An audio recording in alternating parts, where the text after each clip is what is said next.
The market fails to sustain opening gains as the Nifty continues to consolidate with a decline in today's session. Financials and IT stocks are under pressure while defense and capital market plays fare better. The Midcap IT index is flat.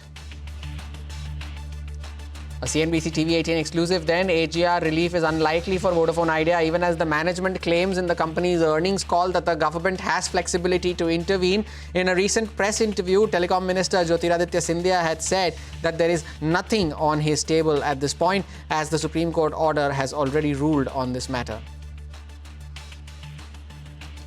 It's a day of block deals as 4 large trades have taken place so far. Ola Electric sees 3.2% equity change hands while PE investors are believed to be sellers in a block comprising of 3% equity of Yes Bank. Aptus Value and Zinca Logistics also see large blocks with 9 to 14% of their equity being transacted.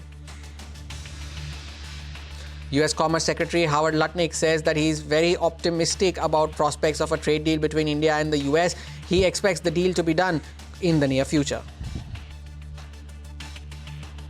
And oil prices continue to move higher as OPEC and allies agree to increase output at a measured pace. Canada wildfires hit 7% of the overall country production. Also, Iran seems to set to reject a U.S. nuclear deal proposal leading to an up move in prices.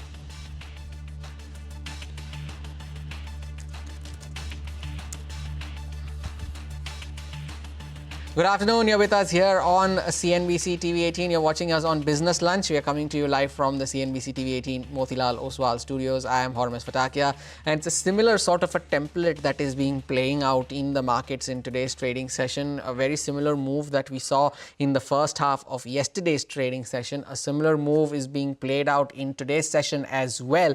We are at the lowest point of the day currently for the Nifty, 180 points down on the index. The bigger takeaway here though is the fact that the index has to defend 24,500 on the downside. It is nearing yesterday's lows of 24,524, which is almost the similar levels at which today's lows have been made as well. The Nifty has not closed below the 24,500 mark since the 9th of May. So it is important to note that that 24,500 level remains a very crucial mark for the index that the bulls would fight to defend tooth and nail as of now. And pull up the Nifty Bank as well. It was the Nifty Bank that was contributing to the Nifty recovery seen in the last few trading sessions, but today it is the Nifty Bank that is the principal culprit of that. It made a record high in today's trading session in the early morning trade, but since then it has given up those gains. Almost a 400-point cut on the Nifty Bank, profit booking coming in at higher levels, and that is subsequently dragging the index lower as well. The broader markets have been fairly resilient so far. The mid-cap index and the small-cap index were outperformers in yesterday's trading session as well, but that seems to be tapering off as well. The mid-cap index is now down almost 200 points. The small-cap index has given up all of its gains. It's at the flat line, still holding on to, well, if you can't even call it gains, but yes, absolutely at the flat line is the small cap index. So overall, at the day's low is where the index stands. It'll be interesting to see if 24,500 is defended by the close of trade. But the stock that has been in focus since the morning today has been Vodafone Idea, and that is because the management in a conference call said that the government had the flexibility to intervene and provide the company relief from its AGR dues. Now, sources, however, tell CNBC TV18 that the government is not considering any such relief for the company. Ashmit is joining in with more details on this. Ashmit, tell us, what are you picking up? Well, the latest that has fallen from the Telecom Minister Jyotiraditya Scindia is that the Supreme Court judgment is clear that that's the final word as far as the AGR waiver issue is concerned, and that there's nothing further lying on his table at this moment, at least as far as the AGR issue is concerned. And now bear in mind, this is consistent with what we have been reporting. CNBC TV18 was the first to report that Vodafone Idea had written to the DOT seeking a waiver of these AGR dues, especially the interest and the penalty components. However, on that front, at the time, the DOT had responded to the Vodafone Idea letter, whereby it had clarified that, look, the Supreme Court judgment, the AGR judgment as we now call it, has our hands tied. There is no room for consideration. Subsequently, we had this issue moved before the Supreme Court. There again, through the Solicitor General, the centre made its position clear that as of right now, given how the Supreme Court has spelled out the matter very clearly, there is no room for consideration for grant of further relief, at least on the AGR front. And subsequently, the Supreme Court had expressed shock at having had this fresh application being filed by Vodafone Idea, saying that this petition is entirely misconceived, and thereby the Apex Court had proceeded to reject the petition altogether. So clearly, the Supreme Court spelling it out clearly, and after that, now the Telecom Ministry, now the Telecom Minister making the stance clear that going forward, at least on the AGR issue, there is no room to maneuver with respect to grant of relief. Back to you. And that is what the experts have been saying as well, right? The government has very little when it comes to providing any further relief to Vodafone Idea, considering the fact that they already have a 49% stake in the company. Ashmit, thanks a lot for that update. We're putting the spotlight now on fuel prices. Now, sources are telling CNBC-TV18 that the government is mulling over a decision to cut petrol and diesel prices. Sapna is joining in with more on this. Sapna, tell us more. Well, what I've been indicated very clearly is that there is too much of geopolitical uncertainty at the moment for the OMCs or the government, either ways, to take a call on any kind of a reduction in petrol and diesel prices. And a great part of this uncertainty is stemming from recent statements that have come from US, indicating that there could be an imposition of 500% tariffs on all those countries who are major importers of crude oil from Russia, which is primarily India, one of them. So keeping all of this in mind, the sense I got from stakeholders is that, a proper call will have to be taken before these decisions are arrived at. Apart from this, government and OMCs both, I think they will wait for a final decision on the part of the US government as to what is going to be their policy. Will these tariffs actually happen or not? Will they be 500% lower, or it may not happen at all, or there could be some other statement that will come through. So there is a lot of uncertainty, as I've mentioned, geopolitically, which is probably making it difficult for the government to take a call, government and OMCs to take a call as to what is to be done about those retail fuel prices. And going forward, they'll have to, basically, the situation is in a wait and watch mode. Nobody is denying that the possibility is not there, because crude has really come off its highs. But whether it will happen right now, the indication is that it's only a wait and watch mode. Nothing further can be said on that front. And apart from this, if you take into consideration what is happening on the currency front, and plus clarity awaited on the tariff business of US, so all put together, we are also able to understand that there is enough crude supply in the world. If you notice what OPEC has been doing since last few odd months, 1.2 million barrels per day, that is the production hike that has happened. So, our Indian oil cores have enough opportunity to kind of source crude from elsewhere if it's not Russia. But the fact also remains that around 35% of our supplies are coming from Russia. So in case there is a change in the term contracts of the oil cores, or where they are sourcing from, what can actually happen is that the discounts may disappear. It may actually be on the spot rates or whatever rates are decided at that point in time.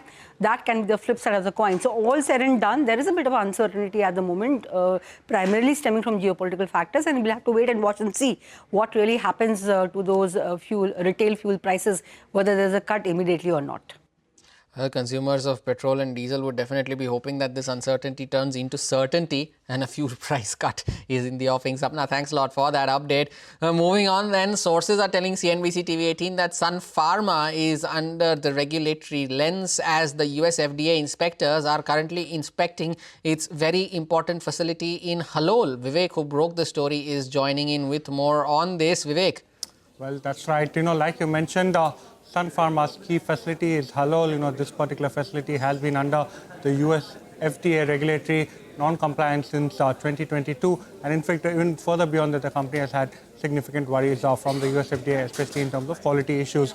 So what we are picking up from our sources is that the company today actually saw 3 US FDA inspectors enter the Halol facility. This is for an inspection. This is a sudden unannounced inspection from the US FDA.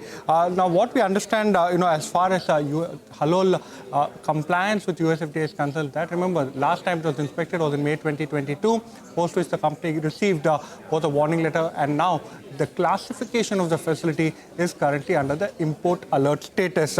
What does that mean? No fresh approvals come in from Halol as far as Sun Pharma is concerned.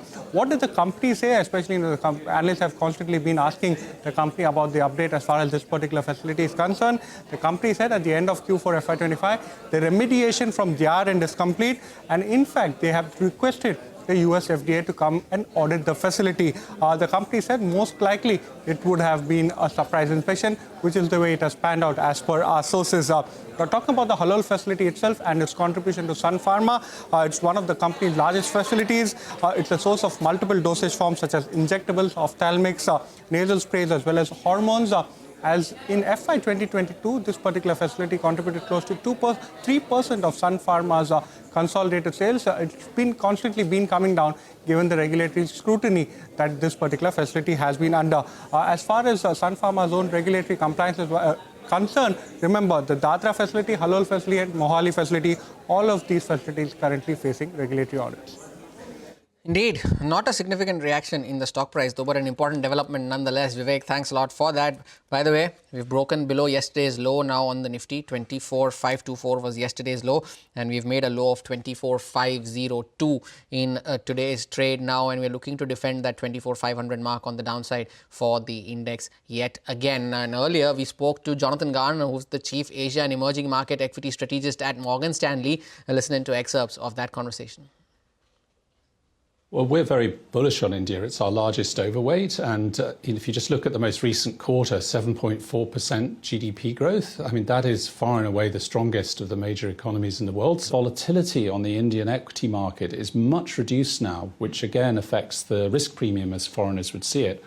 It's trading less than half the volatility, for example, of a major Asian index like the Hang Seng Index, when you look at, say, Sensex or the Nifty. Important is narrowing of growth differentials in our forecasts versus the rest of the world. As I mentioned, we have India growing, easily 6.5% or so. US growth is going to fall, we think, next year to around about 0.5.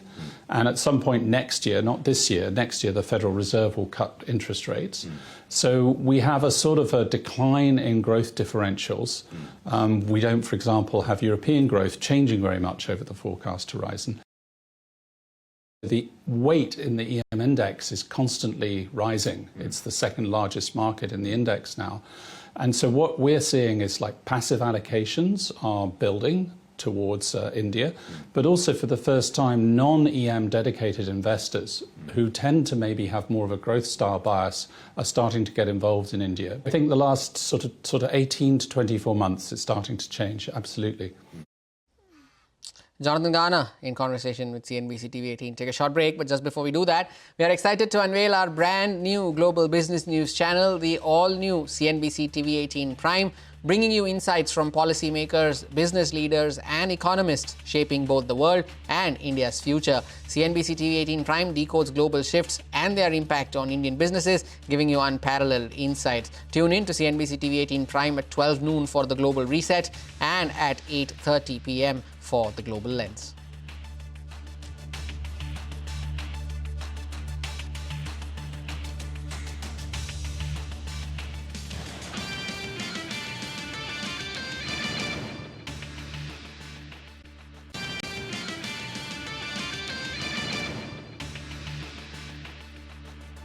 Welcome back. Now, the US-India Strategic Partnership Forum is hosting its leadership summit in Washington, D.C. And the big talking point is the prospects of a trade deal between India and the US. Now, the US Commerce Secretary Howard Lutnick says that a trade deal between the two nations can be expected in the near future. Listen in. Look, I'll treat you incredibly kindly on the things that are really important to you, and you bring down your tariffs and give us market access, and let's find the proper place in the middle. And I think if you have the right person on the other side, and what happens is if they put a normal trade minister, it's an endless set of talking and no outcome, because they're used to saying this kind of deal will take 3 years, we'll get this done in 2 years.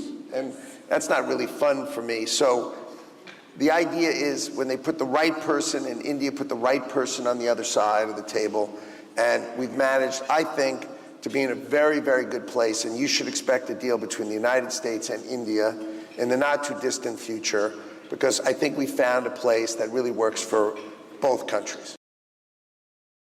I think the United States wants to bring advanced manufacturing back to the United States of America. All right, that's a key industrial platform for us to bring back domestic manufacturing and reshoring in America. Right? So now there are enormous number of product categories that we are going to be delighted for India to produce. And what we're going to have is you'll sort of have a trade deal that says, look, these kind of industries would be great for India to produce. And in fact, there are enormous numbers of industries that we'd really like to go to India, right? And what happens is you create this sort of trade deal that puts India in a unique position, right? Because it'll have a special relationship with the United States. In certain industries, it will have a better tariff relationship than most other countries in the world, which means India will be the beneficiary of those kind of products. Now, the US ISPF also presented the 2025 Global Leadership Awards to distinguished business leaders. Arvind Krishna, the chairman, president and CEO of IBM, Kumar Mangalam Birla, the chairman of the Aditya Birla Group, and Hitachi's executive chairman for their outstanding contribution in strengthening the US-India-Japan economic partnership. From the sidelines of the event, my colleague Parikshit spoke to Kumar Mangalam Birla, who believes a win-win trade deal would be beneficial for both countries. Well, I think it was very heartening to hear Secretary Luckney to start with, because he spoke about the close ties between India and the US, the fact that our Prime Minister and the President here are personal friends, and how that facilitates building a future together between the two nations. We've been investors in the US for about 15 years, if not a little more, invested about $15 billion already, and we are by far the largest Indian investor in the US. We've had a terrific experience, and like I was saying earlier, we intend to invest more going forward. There is a greenfield site that we're investing in Alabama by the name of Bay Minette. That's the name of the place. It's a $4 billion greenfield investment, and in fact, that is the largest greenfield investment we've made anywhere in the world. Which just demonstrates our confidence and comfort of doing business in the US. Right. Could you give us a sense of how do you plan to grow your revenues in the United States? Where does the business stand currently, and maybe in the next 5 to 10 years, how do you see it growing? So I think, it's $18 billion just now in turnover. I can't give you precise numbers, but like I said, we have several investments that are ongoing. I talked about the Bay Minette one, and that itself is substantial.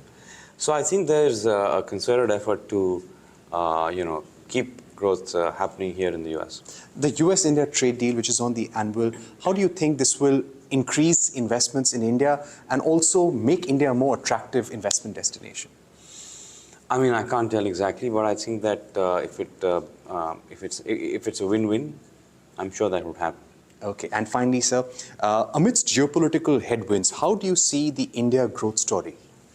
I think our growth story is stronger than it's ever been before. I mean, we've just overtaken Japan to become the 4th largest economy in the world, as we all know. And I think that the stars are aligned for India. Multi-decadal growth for an economy as large as ours is, and that too at 6-7%, is huge.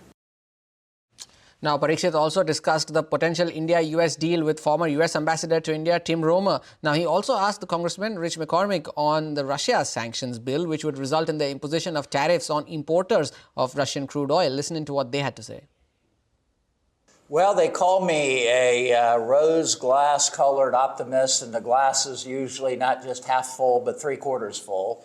I do think that there's a lot of momentum toward getting a trade bill done, a bilateral trade bill between India and the United States.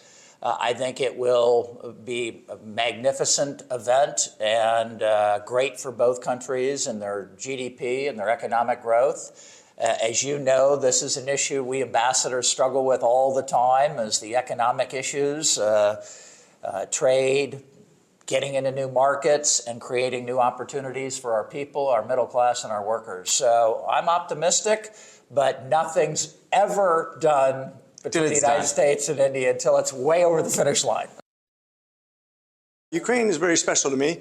It's a top 5 country in strategic wealth when it comes to titanium, aluminum, steel, grain, uranium, cobalt, you name it. They have a ton of resources. Do you want Russia to really use that and give it to countries that are poor food, exactly like Iran, North Korea, and China? when Europe's right there, when you're knocking on the door of a NATO country, when we actually made a commitment to them when they gave their nuclear arms to protect them. This war, which is killing thousands of people, hundreds of thousands of people, probably over 1 million people, is being funded by oil money. Who's buying the propensity oil? India. I love Prime Minister Modi. I love what he's trying to do for his economy. I get it. I know it's a hardship. But this war would be over in less than a year had it not been funded by the oil bought by India. And it's sold back to Europe in large part. So I don't just blame India. It shouldn't be just India punished, by the way. It should be the European countries buying it back from India that didn't produce it at the beginning. I'll take a short break here. More news and updates continue on the other side. Stay tuned.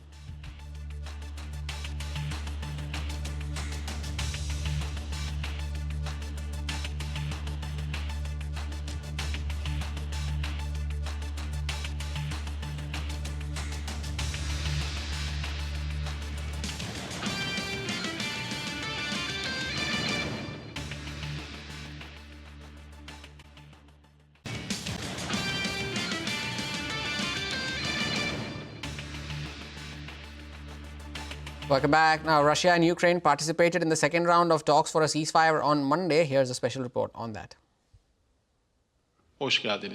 Russia and Ukraine agreed to exchange more prisoners of war and return the bodies of 12,000 soldiers after peace talks in Istanbul on Monday. The warring sides met for barely an hour for only the second such round of negotiations since March 2022.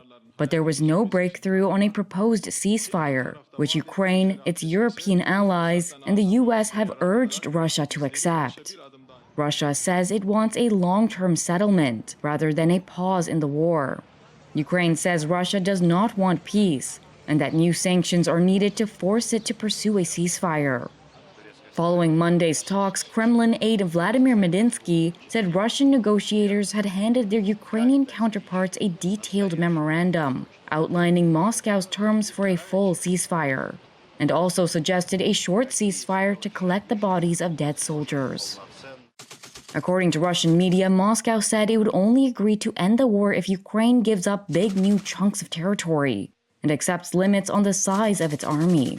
Ukraine has repeatedly rejected the Russian conditions as tantamount to surrender. Later, Ukraine's defense minister Rustem Umerov provided some details on the negotiations. Only during the discussion today, Russians handed over its document to our delegation. Our teams will take a week to review the documents, and then we can coordinate further steps. On release of prisoners of war, we agreed to focus on specific categories rather than numbers. We agreed to exchange all for all, seriously wounded and seriously sick prisoners of war. Second category is young soldiers who are from 18 to 25 years old, all for all. Also, we agreed to return 6,000 to 6,000 bodies of fallen soldiers.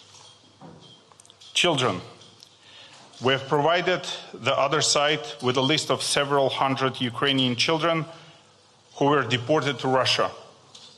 Umerov said Ukraine also proposed more talks before the end of June, believing only a direct meeting between Ukrainian President Volodymyr Zelensky and Russia's Vladimir Putin can resolve the outstanding issues. Turkish President Tayyip Erdogan hailed Monday's talks as a great meeting, and he expressed hope to bring together Putin and Zelensky for talks in Turkey that could also include US President Donald Trump. Both Ukraine and Russia, for different reasons, are keen to keep Trump engaged in the peace process. Trump has said the United States is ready to walk away from its mediation efforts unless the two sides demonstrate progress towards a deal. We'll track the progress there between the talks on with Russia and Ukraine. But it is the big IPL final today, and the 18-year-old tournament will get a new champion. This time, the Royal Challengers of Bengaluru take on the Punjab Kings for the title clash at the Narendra Modi Stadium in Ahmedabad. This is the fourth final for the RCB, for the first time since 2016. This is only the second final for the Punjab Kings, and the only instance that they had made the final was all the way back in 2014. All eyes will be on RCB star Virat Kohli, who previously led the team to that final in 2016, and on Punjab captain Shreyas Iyer, whose quickfire 87 had swept away the Mumbai Indians in the second qualifier. With that, we call time on this edition of Business Lunch. From me and the team that put this show together, thank you so much for watching. We leave you with the Nifty 180 points lower, Midcap radar on the other side.